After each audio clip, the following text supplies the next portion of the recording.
बुद्ध प्रदोष व्रत कथा। प्राचीन काल में एक व्यक्ति का नया नया विवाह हुआ था।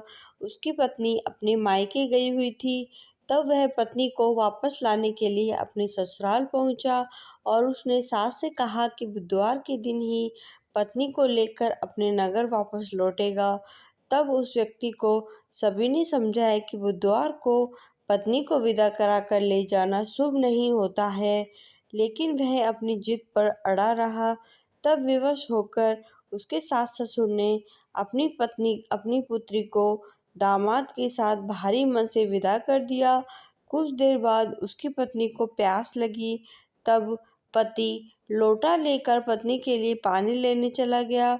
जब वह पानी लेकर वापस लौटा तो उसने देखा कि उसकी पत्नी उसी के शक्ल के किसी दूसरे पुरुष के लोटे में से पानी पीकर उससे हंसी मजाक कर रही है।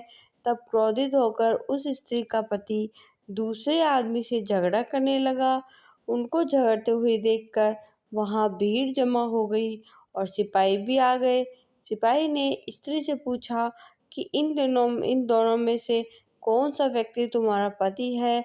तब वह दोनों ही पुरुषों की समान शक्ल और कद काठी देखकर दुविधा में पड़ गई और अपने पति के बारे में कुछ नहीं बता सकी। अपनी पत्नी को इस तरह से भ्रम में देखकर उसके पति को बहुत दुख हुआ और उसने भगवान शिव जी से प्रार्थना की कि हे भगवान, आप मेरी पत्नी की रक्षा करें। मुझसे बहुत बड़ी भूल हो गई जो मैं बुधवार के दिन अपनी पत्नी को विदा करा लाया। अब मैं भविष्य में ऐसा अपराध कभी नहीं करूँगा। उसकी प्रार्थना सुनकर भगवान शिव प्रसन्न हुए और दूसरा पुरुष गायब हो गया। फिर दोनों पति पत्नी खुशी से अपने घर पहुंच गए।